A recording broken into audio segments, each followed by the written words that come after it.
Some time ago, someone told me, God is all powerful. He can choose to forgive sin without punishing it. He is merciful and can forgive just like that. Let's imagine a man who has lost an arm. He's still a man for all that. His nature has not been changed by the fact of losing an arm. But it is not the same with God. If you remove a single attribute of God, if you remove his justice, for example, you will not be able to say he is God with something missing. No, his whole being is affected by this loss.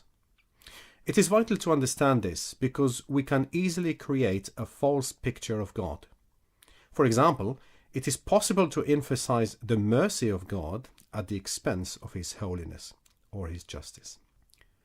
Because he is holy, God cannot tolerate sin that separates us from him. Because he is just, he punishes sin.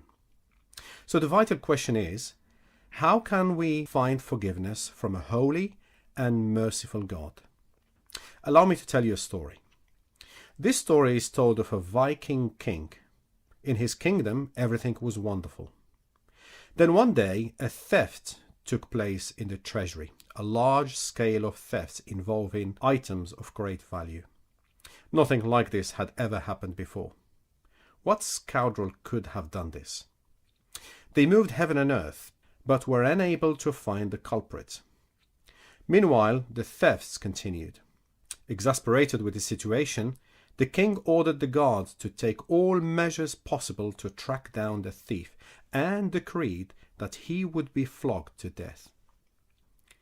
One fine day, the culprit was unmasked. Imagine who it was. The king's own mother. What will the king do now? On the one hand, he loved his mother, but on the other, as king, he had to enforce justice. D-Day arrived.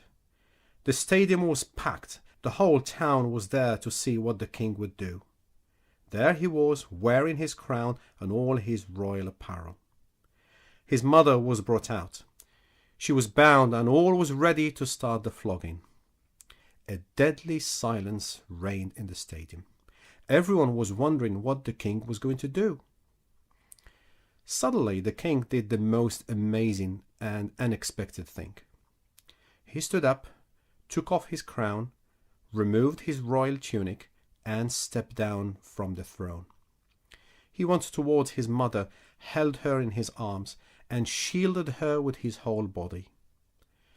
Then he gave this command to the executioner: "Whip me."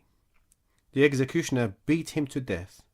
His mother, weeping, sorry for her sin, lived and was freed.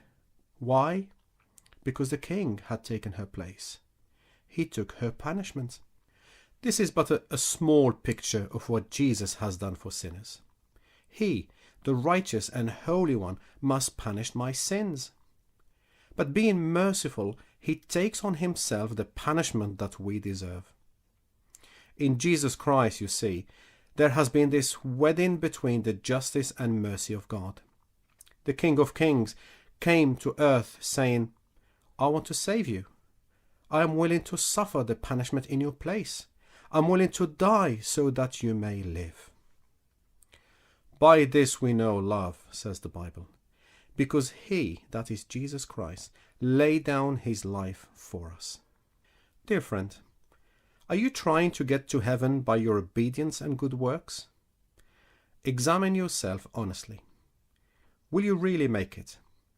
Does adding up your good points, striving to outweigh the wrong thing by good ones, really give you assurance of how you will be received by God on the last day? God has given us a way to be freed from the power of sin and to avoid his righteous judgment. The way to heaven has been marked out.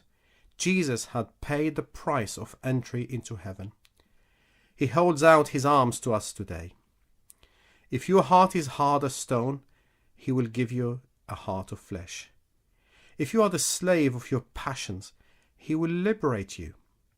If you are merely concerned with outward appearances, he will clean you inside. Will you not say yes to his invitation?